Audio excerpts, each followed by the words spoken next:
Lo vamos a hacer a través del orden cronológico que tenemos aquí en las unidades temáticas. Así a ustedes les queda como guía lo que sería el programa de la materia, para que cuando corresponda hacer la calificación, la evaluación sobre el avance de la materia, lo podamos hacer. En este punto voy a frenar, voy a hacer una pausa y les voy a comentar para que no se asusten, esto que seguramente en las últimas semanas todos los profesores les hemos estado informando sobre la calificación de la materia y los criterios de evaluación para que ustedes puedan aprobar las materias. No cambia, por lo menos en la materia nuestra, lo que hablamos desde el primer día de clases y las explicaciones que les envié por el Classroom la semana pasada. Esto es, no hay que desesperarse, no es que en el último momento y en el último mes se les va a evaluar todo lo que se hizo en el año y aquellos que tengan temas puntuales o porque vienen rezagados o porque hay temas que ustedes consideran que no están en profundidad estudiados como para poder ser evaluados, eso va a hacer que queden fuera de la materia. Yo les dije el primer día de clases que lo importante aquí era que fueran siguiendo nuestra materia de la manera en que cada uno pudiera, como para llegar al final del año con todos los temas vistos.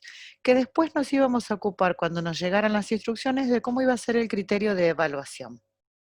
Por otro lado, también les he dicho en varias oportunidades en las clases que los trabajos que cada uno iba entregando, si yo puntualmente a alguien no le decía, este trabajo está mal, o fíjate en esto, fíjate en tal tema, o rehacelo, quiere decir o quería decir que esos trabajos, esos temas fueron entendidos. Esto es, mínimamente en las condiciones en las que por supuesto estamos dando las clases y la complejidad de alguno de los temas, están en tema y entendiéndolo para continuar con el tema siguiente. Por supuesto que el proceso evaluatorio va a estar en esa línea y en esas condiciones. ¿Qué quiere decir? Que yo voy a evaluar o calificar, mejor dicho, la evaluación que hemos ido haciendo durante todo el año con la entrega de los trabajos con esa estructura. Para esto, lo importante, y también quiero recordar lo que lo informé la semana pasada o la anterior, es que de aquí a abril, o sea, de aquí al año que viene vamos a tener posibilidades de quienes estén más rezagados de ponerse al día con los temas. Por supuesto, lo ideal es para aquel que pudo ir siguiendo semana a semana cada una de las clases. Quien no pudo por distintas razones tiene la oportunidad, y yo ya lo había dicho el primer día de clases, de la continuidad y de tratar de ponerse al día en los plazos que nos van a ir dando tanto el instituto como el ministerio. Entonces, quienes estén más rezagados no se asusten, no se desesperen, no es que en un mes van a tener que poner al día todo lo que no pudieron hacer durante el año, sino que van a estar distintos plazos y distintas consideraciones de acuerdo a cada caso para que lo puedan hacer. Entonces, dicho esto, ahora sí, entrando en la primera parte de nuestra materia, vamos a ir haciendo un repaso, un recordatorio de cómo tratamos cada uno de los temas. En la unidad, o lo que es la introducción a la materia, la unidad número 1, cuando nosotros hablamos de conceptos de administración financiera, por supuesto dijimos qué es administrar, qué es organizar, en este caso, como hablamos en conceptos financieros, estamos hablando de qué es organizar el dinero, las finanzas de una empresa. Hablamos cómo fue la evolución a lo largo de los años, que todo lo que tenía que ver con conceptos financieros arrancaron inicialmente como cuestiones relacionadas más con la economía que con las finanzas. Cuando hablamos de la función del administrador financiero, los conceptos, las funciones y las decisiones que toman, trabajamos en este punto el detalle de qué es el administrador financiero. Hablamos que no era lo mismo ser un administrador interno de una organización que un asesor externo, que básicamente el administrador financiero, la principal función que tiene es optimizar los recursos de la empresa. Las decisiones que toma son en relación a esto, es decir, tratar de que tenga dinero para pagar todo lo que tiene que pagar y que el dinero que tiene no pierda valor en el tiempo, es decir, que no le quede dinero ocioso sin utilizar en la empresa por demasiado tiempo. Siempre tiene que estar haciendo sugerencias de inversión para optimizarlo. ¿Frente a qué? Básicamente, lo estamos viendo en Argentina puntualmente en este año, con respecto a la inflación. En lo que son los objetivos de la empresa, hablamos y debemos tener en cuenta acá que el objetivo de la empresa es diferente del objetivo de cada uno de los socios. ¿Por qué?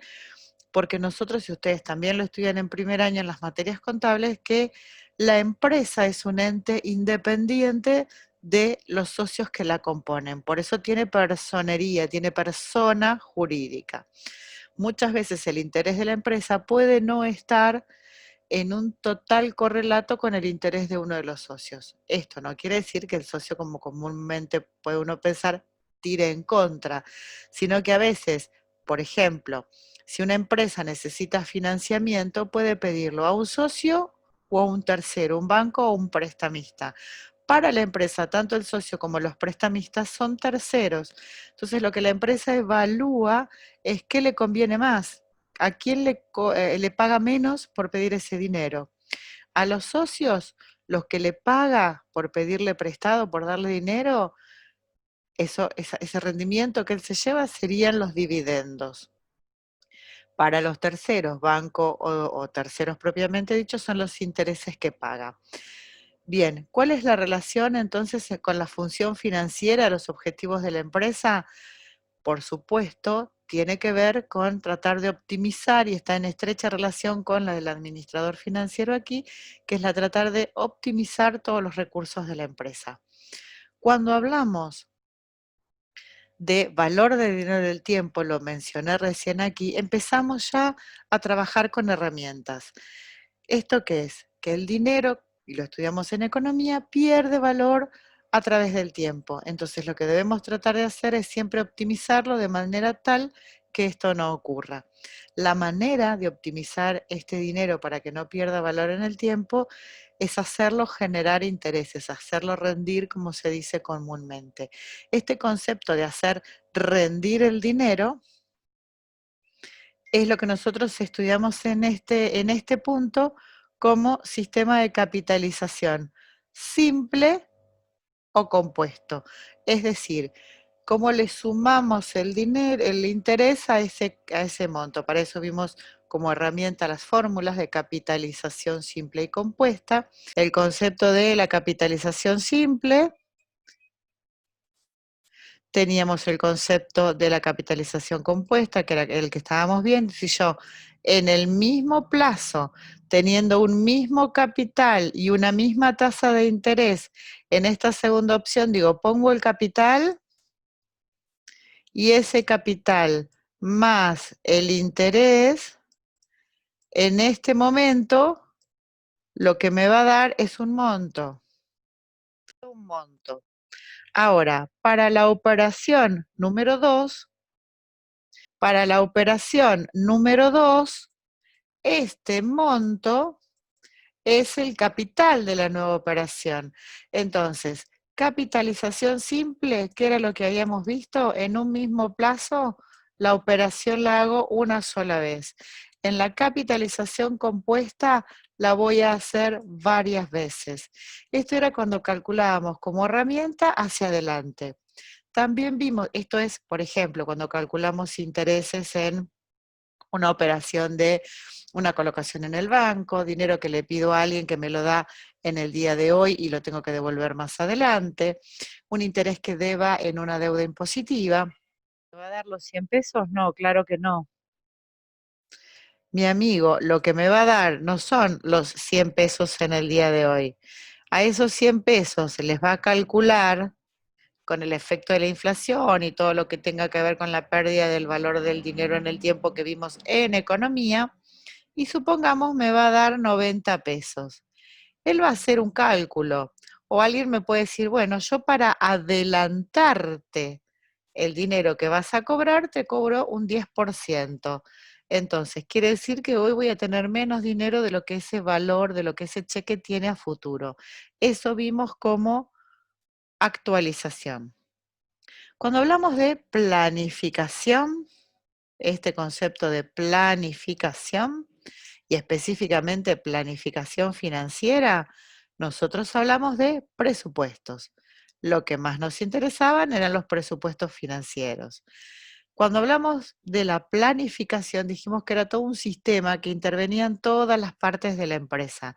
Y dijimos que esto se podía utilizar en una empresa grande como en una empresa pequeña.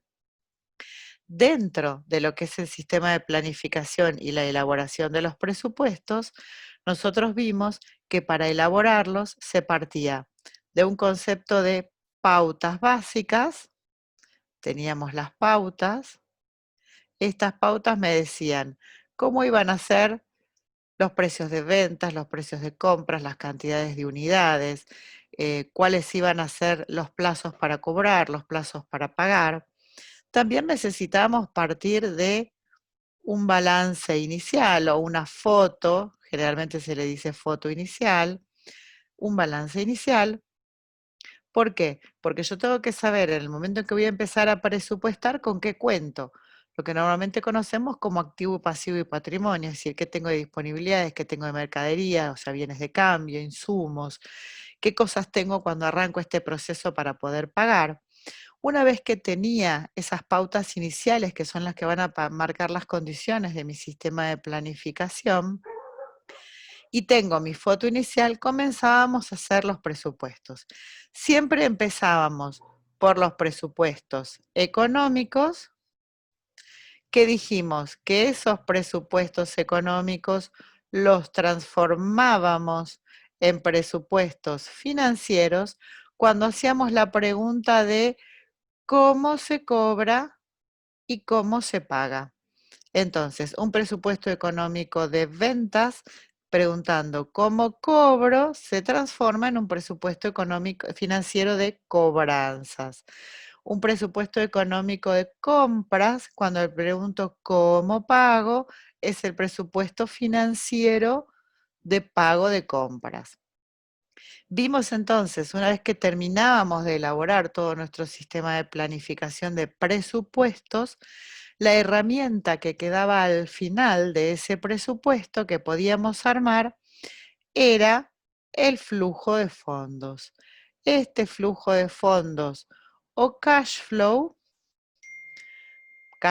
es su nombre en inglés, es la herramienta que me permite determinar cuánto dinero me queda en cada periodo. Este cash flow, nosotros vimos en los ejercicios que tenía algunas partes que las podíamos identificar claramente. Por supuesto, primero partíamos del concepto de saldos iniciales. Por eso era importante tener la foto al inicio. Después teníamos, como grupo, habíamos hablado para poder identificarlo, los movimientos operativos. Estos son los más importantes. Estos movimientos operativos son los que hacen a la actividad a la que desarrolla la empresa. Después de los movimientos operativos, teníamos los movimientos no operativos. Esos movimientos no operativos podían ser cobrar un juicio que gané, vender una camioneta, vender un inmueble para comprar otro, no tienen que ver con la actividad normal de la empresa. Y después teníamos los movimientos financieros. En estos movimientos financieros teníamos, por ejemplo, el pedir prestado un dinero en el banco a un tercero, el descontar un cheque, el tener que pagar intereses por alguna operación previa. Entonces teníamos tres grandes grupos: operativos, no operativos y financieros. Cada uno de estos movimientos tenía, por supuesto, sus ingresos y sus egresos. Recuerden eso, por favor, que es importante. De cada uno de estos sacábamos el saldo, ingresos, egresos y el saldo operativo. Y esta estructura era muy importante porque cuando necesitamos pedir dinero en un banco, generalmente nos piden el flujo de fondos.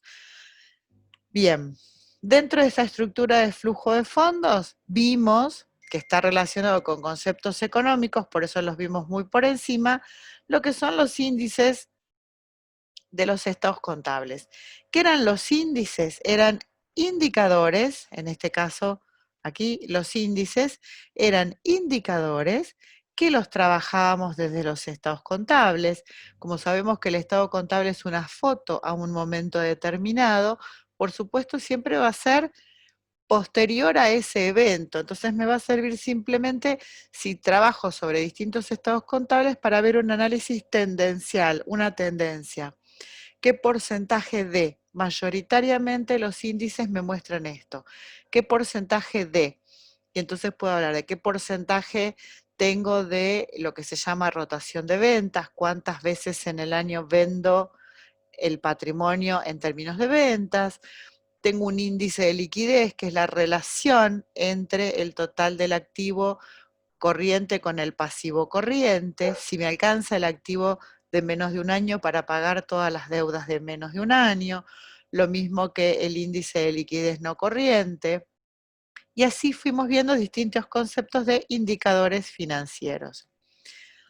Cuando trabajamos las decisiones de inversión, el concepto de decisiones de inversión, herramienta para utilizar básicamente para analizar proyectos de inversión vimos tres: tasa interna de retorno, valor actual neto y periodo de recupero. En estas opciones lo que trabajamos es el valor actual neto, trabajamos aplicando sobre un periodo, sobre un periodo determinado donde teníamos distintos flujos de fondos. Yo voy a hacer una inversión hoy, o sea que hoy va a salir dinero, que se supone que a futuro ese proyecto me va a dar flujos de fondos positivos. Este inicial se llamaba inversión inicial y estos eran los flujos del proyecto. Entonces, utilizando una herramienta que ya habíamos visto antes, actualizábamos, traíamos hacia el momento cero para hacerlos comparables cada uno de los flujos del proyecto, los actualizábamos. Esto se llamaba van de proyecto, porque es el valor actual neto de los flujos o van de flujos. Y lo que hacíamos era comparar esto con la inversión inicial. Si la inversión inicial es mayor que los flujos de fondos, ese proyecto lo rechazo porque no llego a recuperar la inversión. Si es al revés, si el valor, los flujos son mayores a la inversión inicial, ese proyecto se dice que es aceptable. Esto era a grandes rasgos lo que vimos cuando hablamos sobre proyectos de inversión. Luego trabajamos dentro del valor actual neto con el periodo de recupero. El periodo de recupero era el tiempo en que tardaba para recuperar esa inversión inicial. Volvíamos al mismo ejemplo, entonces yo tenía una inversión inicial e iba haciendo las cuentas individualmente. Primer periodo, ¿recupero toda la inversión? Supongamos que no. Bien, en el segundo, ¿recupero toda la inversión? Supongamos que sí. Entonces, a través de una fórmula, de una especie de regla de tres simple, identificábamos en qué parte de este periodo recuperábamos la inversión. Generalmente mencionada, si es un proyecto de meses, en cantidad de meses, si esto sería en un mes y medio, o en casi 2 meses, o en un año y medio, sin nunca dar el valor exacto, porque como es lógico, esto es un cálculo financiero, el número exacto, el día, minuto y segundo, no corresponde ponerlo. Y después veíamos la tasa interna de retorno, que la vimos como fórmula. Esa era la tasa que, si se acuerdan, cuando teníamos la inversión inicial e íbamos a comparar con los flujos para obtener un VAN, la tasa interna de retorno era la tasa que hacía que este VAN sea cero. O sea, que buscábamos una tasa donde la inversión inicial y los flujos fueran iguales. Como la inversión inicial la tengo, los flujos lo tengo, lo que la fórmula me daba era una incógnita que era la tasa de interés. A través de una determinada fórmula nosotros averiguábamos cuál era esa tasa, que hacía que este van sea cero. Cuando trabajamos el tema de portfolios, bueno, en concepto de riesgo lo voy a dejar y lo voy a explicar ahora junto con el portfolio. Cuando hablamos sobre la teoría de portfolios, explicamos que era un portfolio, que era armar una cartera, armar un grupo de inversiones, acuérdense que estábamos en la unidad de inversiones, es armar un grupo de inversiones de manera tal que yo pueda optimizar al máximo el dinero que estoy invirtiendo justamente para reducir al mínimo el riesgo de esa inversión.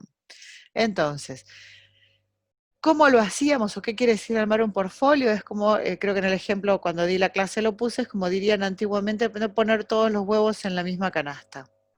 Entonces, yo puedo elegir invertir un grupito, un poquito de mi dinero en acciones, otro poquito en bonos, otro poquito en dólares, otro poquito poner un plazo fijo. Entonces, si por un lado pierdo, por el otro lado gano. Cuando hablamos de modelos de fijación de precios de activos de capital, el famoso CAMP, básicamente lo que ahí estamos determinando es cómo evaluamos las inversiones que nosotros hacemos. Principalmente lo que tenemos que tener en cuenta y lo que tenemos que saber es que hay inversiones que se las considera sin riesgo. Por ahí vimos el concepto de beta igual a cero. Es decir, que hay inversiones, hay lugares en donde yo invierto dinero que menos que eso no voy a ganar. En Argentina esto es un poco utópico, pero digamos, una inversión libre de riesgo, entre comillas, podría llegar a ser un plazo fijo, porque yo el dinero que pongo a la tasa que digo que me lo van a pagar, el banco me lo paga. En el mundo esto sería una inversión libre de riesgo, por eso en el ejemplo que yo les puse veíamos un banco. Ahora en Argentina tenemos varios casos de experiencias.